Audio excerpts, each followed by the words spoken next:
unpackage that, considering also the other question relating to private power and how the redistribution agenda will affect private power. We had that very same debate in Zimbabwe, which resulted in a chaotic land reform program. So that is my question in terms of what redistribution actually means and what are the inherent dangers in coming into open conflict with private power. I'm going to just from the chair raise a question, and that is, you know, at over tea, at tea time now, Mark and I were talking about the tension between the campaigning for immediate demands from state institutions that have such poor capacity. For example, the Limpopo Department of Health, which, as Mark said, you come out of meeting, or you come out of a meeting where you get some realization about how weak the resources are in a particular institution. You come out of that sort of meeting or that sort of engagement deflated. And deflation, of course, is a feeling that makes it difficult to campaign, difficult to mobilize, because you feel what possible prospect is there for getting something out of such mobilization. So I wanted to ask for Mark's, I mean, this is an ongoing debate, but to ask Mark about his some sort of preliminary thoughts on the tension between you know, raising immediate demands around urgent necessities and pressing those on state institutions that seem unable to deliver. Or if they do focus on delivering one thing, let everything else go to the dogs. Okay. Thank you. Over to you, Mark. Again, big questions. That's what, just before, I mean, Mark has stressed as well that, you know, he doesn't want to be the oracle who's sort of answering questions. So if there are other, you know, answers from the floor, please put those into the pot as well. It doesn't all, you know, it doesn't all rest on one person. Let me just start with Kamani's question. Kamani, I mean, I think it's a very valid question. And my answer to you is that certainly I think about it a lot, because I think it is a problem that social justice organizations, stroke NGOs, I don't like the term NGOs, have a not exclusively, but in many instances a predominantly white leadership. And I think that we have to work to change that. I don't think that the problem is that white leaders are excluding black people from leadership. I think it's more complex than that. And I can tell you that, you know, over the years, for example, with the Treatment Action Campaign, we have worked over many years with TAC to build a representative leadership because there was a recognition at the outset that leaders like myself, neither from a class point of view or from a race point of view, reflected the constituency of TAC. And today I can tell you that, you know, it's been a big struggle with TAC over many years.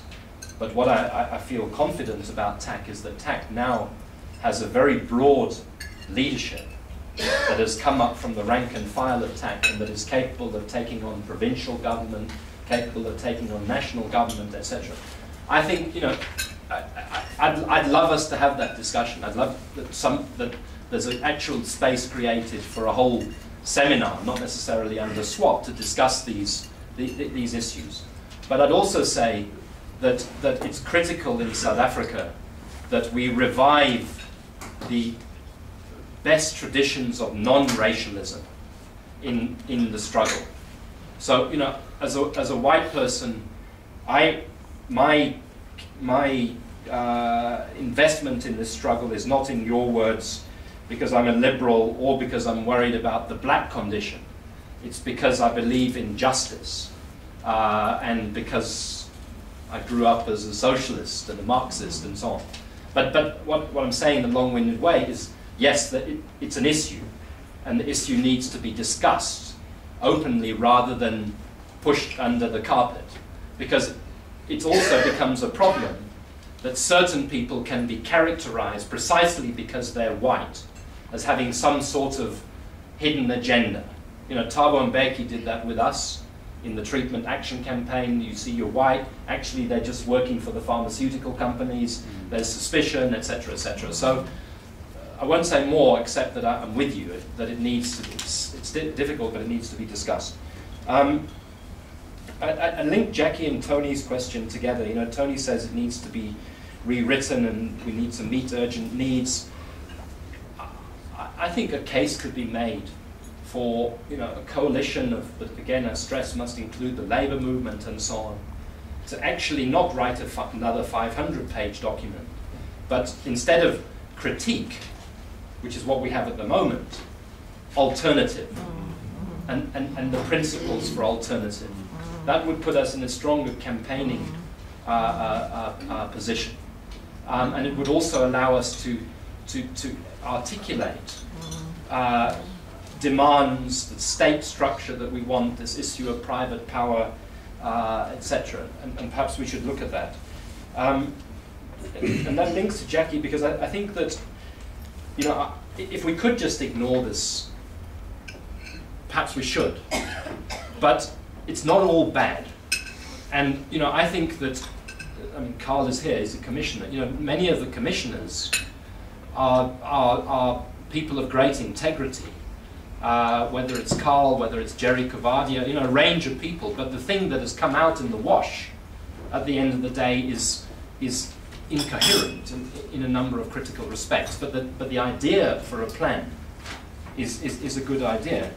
But by engaging with it as an alternative, I think it would also allow us to clarify these class interests that are at play and class structures, because we're not flushing those things out enough within society. I mean, I look at what happened in Marikana, and you know, Marikana was 10 years in the making, and the exploitation that's been going on by the platinum industry of people and the stuff that was revealed in the SWAP seminar, that fantastic presentation about changing patterns of labor, etc. There should have been a campaign about that, you know, much earlier than there was, because what has been taking place has been unlawful. Now, to Wanda's question, you know, how redistribution affects private power. I'm not arguing, we're not arguing that we want to abolish private power. We're arguing that private power must conduct itself in keeping with what the Constitution requires in South Africa. So private power cannot conduct itself in a way that deepens inequality. Private power can not conduct itself in a way that leads to naked exploitation of people.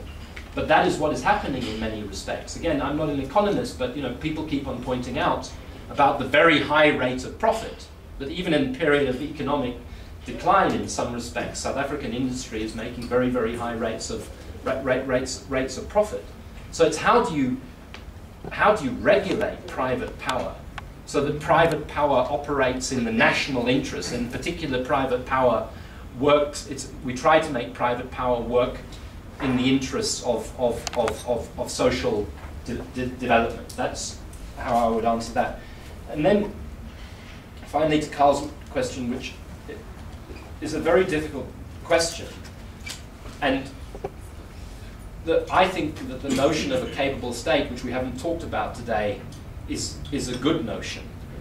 Good is not a very clever word, but it's a useful thing to examine, because we have an incapable state now. Yeah. And we need to work out why we have an incapable state. And there are a number of reasons. You know, Ivor Chipkin and people tried to say, well, there wasn't the capacity, which is true, and then we brought in all these Bantustan bureaucrats into places like the Eastern Cape and Limpopo and so on. There's an element of that, yes, but there's also been very little done for 20 years to try to create a capable state, and then these things have started to enter into some sort of vicious circle, and now we've got an increasingly incapable and decaying state. Incestuous and corruption and so on and so on. And it's how do we arrest how do we arrest that? If there was a real commitment to a capable state, then there ought to be a plan to create a capable state. But you're not going to create a capable state on the basis of what we have with basic education, for example, at the moment, because you're not creating skilled people. In fact, I heard a presentation seminar the other day with the Raja Bedi, and he says, we spend 20% of GDP on education. It's 20% wasted, because the results are so poor that you get nothing out of that social investment. And you actually do get almost nothing out of that social investment, because the results that are coming out of the basic education system are so poor. So I'm kind of waffling around this a bit, Carl, because I don't quite, I think it's a very taxing issue. But as we said to the people in Limpopo the other day, they tried to give us long stories about why they couldn't build school toilets. And we said to them, well, that's your problem, it's not my problem. My issue is if someone comes to me and says, this toilet is a disgraceful, disgusting state in Limpopo, I'm going to make sure that that toilet gets fixed. The answer for the Limpopo government and for the national government, and we haven't talked today, and again it's something that should be explored, about this national-provincial split that exists in the Constitution, which is problematic and really needs to be seriously considered, reconsidered. But if you're going to avoid that problem, somebody needs to say, okay, we're going to have a 2-year plan to build toilets. We're going to spend 20 billion rand on it, or whatever it is. Here's the plan, here's how we're going to roll it out. A proper plan, but there's no plan. So where there's no plan, then ad hoc push here and there just creates the difficult distortions that you're talking about and that we agree with. I mean, I think it's interesting, because this question of deflation, for those who are mobilizing, for activists, for campaigning, it's debilitating to take on the problems of the state. In fact, it's correct to say it's not our problem, that's your problem. Our problem is that we want those toilets. And I think that on the other hand, the NDP is in many ways reflecting the concerns of those who are on the other side and are saying, how are we going to fix this, Limpopo Department of Health, or the, not of health, of education, or the Department of Health, which we've discussed in several previous swap breakfasts. And when one confronts the complexity of those problems of trying to rebuild the Department of Health, you take a very different position from the outrage of those who can't get access to health care. And the question is, what is the relation between those two things? I mean, and it's a very complex and difficult one. But I think that Mark is opening up a series of really important questions to think about how do you think on that interface. There was a question here, yes. Yeah, won't you? Kasati. My name is Alfred. I'm from Kosati. I'm not representing Kosati. Which Kosati? But can I just ask a very simple question? I mean, on realities, you say that can we really wait for 30, 36 years for these plans and to achieve them? You see, what I want to ask is what the NDP is supposed to be achieving for us, and I'm sure that you have some solutions in a way, or some thoughts towards solutions, and I'm asking you, in terms of the realities on the ground, the people who are supposed to be implementing, what is stopping them? Given, say, the current economic crisis that we know we are in, and the willingness, the political will from on the side of the powers that be. So really, what is stopping these to be achieved in reasonable time, as we say? And over here, yeah. That's an easy one. Yeah. My name is Quintin. I work for ESCOM. My question is actually linked to what has been happening since post-apartheid era in terms of policy and regulations that have come out from government to address the socio-economic challenge in the country. We've had a series of them. We've had GIA, we've had ASGISA, we've had the growth, the growth path, and now we have the NDP. Honestly, I think it's also linked to what you are saying, the chronic failure to implement, number one, and the need that's there in government to constantly be reviewing these policies and then not implementing. How can that be addressed? Because as a state-owned entity like for ESCOM, another challenge that we face is that every time these policies come out, there are requirements that come out from government to the state-owned entities. You have to do this. So there's just a proliferation of requirements that are coming out from government linked with the policy framework, and yet the realization or achievement of the goals really we're not seeing much. So it's why so much of the terms of the policy framework and the chronic failure to implement those policy frameworks.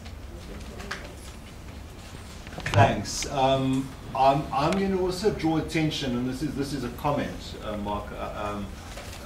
You may or may not want to respond to it, but in terms of the vision of active citizenship and campaigning citizenship that Mark has provided, and Kumani's raised some important questions about civil society mobilization, and the reference within the National Development Plan to the importance of active citizenship. There is, on the other hand, a stance that seems to be increasingly hostile from the ANC towards civil society, and in fact, the kind of the kind of rhetoric around anti-majoritarian liberalism, which points towards the constitution, the judiciary, the press, the private sector, opposition political parties, and civil society as all being hostile to majority rule. Now, I suspect something that we're only going to see an increase of. And this is a major challenge to the kind of vision that Mark has put forward about the role of, and of course the vision that most of us support, the role of an active and campaigning citizenship in pressing demands and claims. But Mark, that was the last round, so this is Mark's opportunity to wrap up, and then we'll close. Thanks, Carl, everyone. Alfred, you said your question was simple. It's not a simple question. And I also, and in answering it, I want to pose some questions at Cosatu, even though you are wearing your Cosatu hat, but you're not officially wearing your Cosatu hat.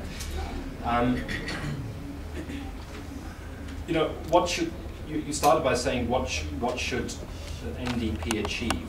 I think that was your question. Well, I think the NDP needs to have some short-term objectives, some medium-term objectives, and some longer-term objectives. You can't achieve, we all know, total social transformation, particularly coming from our background, overnight.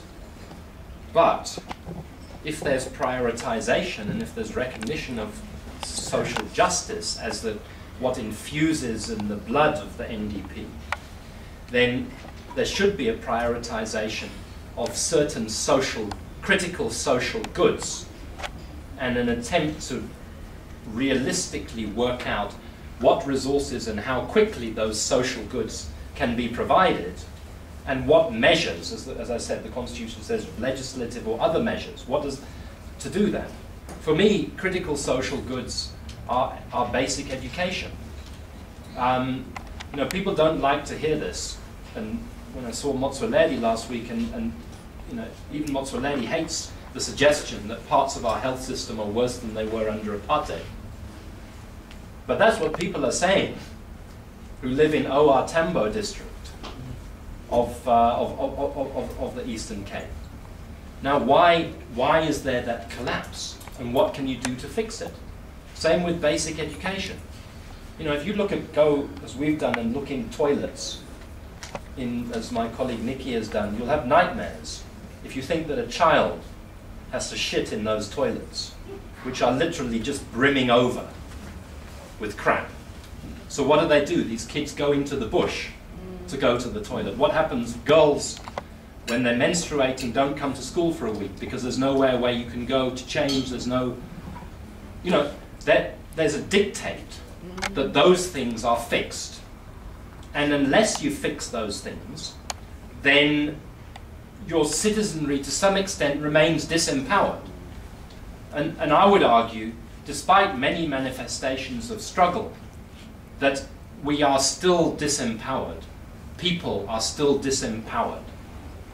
You know, why when we marched in Bishu, 6 million people are suffering because of the collapse of healthcare services. You get 2,000 people on the march. Why? And I think we have to, you know, we have to address those questions. And I would throw some of those questions, and I know you won't get a response, back at COSATU. And it's about some of the debates about the soul of COSATU at the moment. Because COSATU, with its traditions, progressive socialist traditions, could provide leadership beyond just the organized working class on some of these critical social questions. And at times we've seen that leadership from COSATU. If COSATU organized around food, can you tell me we wouldn't actually make breakthroughs on food? But not at just a rhetorical level, ideological level, but at a practical level. There has to be some sort of leadership. And I would say similarly, because I'm not pointing fingers, but I'm responding to you about COSATU, you know, why have the public sector unions not organized around public sector conditions that Carl is talking about? You know, the same teachers have to use those toilets in the schools. The same healthcare workers get at risk of extremely drug-resistant TB. Why is that power why does it have to be power from outside in some ways that's brought in to try to address those problems rather than the power of Nahawu or the power of SADTU or whatever? Maybe I'm naive, but I would argue that organizing that power would get victories and would start to create a link between people who are outside of the union movement and people who are inside the union movement. So the colleague from ESCOM, you know, my feeling about, it's difficult for me to answer questions about economy, but my feeling is that you know, we've had a whole number of economic zigzags that have taken place, and you've described the consequences of those. But part of the reason I would love to build an argument, and I would love to have a serious discussion one day about, okay, how do you square this vision around justice and rights with economic growth and development? How do you do that? Because instinctively I think that it can work. Instinctively, I think that if you, and we've seen that, what it was, the UNCTAD report or something that says, you know, South African wages are too low. But instinctively, my sense is that you put money into people's pockets because you start employing people to be security guards in schools and cleaners and so on, because you say, we don't have any choice about this. The Constitution says. Then you begin to grow the economy. But that's, I'd like to put those theses and debate that with economists. But there's no compass of justice around economic policy making. Justice doesn't enter into the equation. So you just get zigzags. And there's no real commitment to the economic policies. Again, one of the critiques COSATU justifiably makes is, well, what about the industrial new growth plan and so on in relation to the NDP? And we're going to continue having zigzags. That's what the NDP suggests. I just finished with Carl, what Carl says. I mean, you know, it's true that there's going to, the more the inequality and the desperation, the more vulnerable the people who are dominant in the government and dominant in the ANC, the more vulnerable they get, the more they're going to lash out. And you know, Carl's answer is in Carl's own analysis that he presented at a SWAP seminar a few months ago about the factions that are fighting over resources, etc., etc. But you know, this so-called anti-majoritarianism argument and misrepresenting civil society, and it goes back to Kamani's question about how vulnerable is civil society to being misrepresented because of race issues, etc., etc., is going to continue and get worse, and we're seeing it. attacked people after demonstrations last week, received death threats from various places. How do we insulate ourselves against that? Well, we insulate ourselves against that by organizing better, and particularly organizing better around a program and making progress, and undermining the people who are basically protecting their own interests at the end of the day. I mean, they use the mantle of history and the mantle of struggle and so on, but they've got no interest in that real history. But we do have to identify certain things that we've got to protect. So, for example, I thought somebody would say today, you just too much focus on the Constitution, it's too legalistic what you're putting forward, etc., etc. Because the type of approach that depends on the Constitution is certainly vulnerable. I mean, I've kept on quoting Constitutional Court judgments, and up to now, with people like Moseneke and Pius and Arthur, etc., being the first people on the court, you have people on the Constitutional Court who are pro-justice, pro-social justice. But that's not written in stone. Once the court gets plugged with pliant people and crooks, then that avenue is closed. It doesn't matter how good the Constitutional Court is. And if this issue of access to justice is not resolved, that issue is closed. And then the only thing people can do is throw stones and get violent and so on. So, there are some things that we have to pay, I think, quite close attention to collectively. It shouldn't be thought, okay, independence of the judiciary is this abstract issue that we'll leave to Section 27 and a few others. Independence of the judiciary is a critical issue for justice and development and equality, etc. So let me stop there. Thanks. Great, thanks, Mark.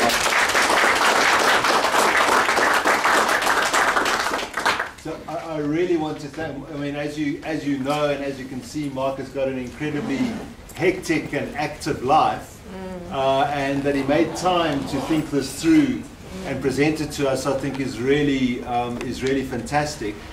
The movie will go up on the website, so you'll be able to replay it and think it through. I want you all to just note our next session on the national planning, on the National Development Plan, is on the 4th of October, when Lebogang Peko will be talking about the plan. So please come for the next installment of this really interesting and I think very important debate, and we'll see you then. Thanks for coming.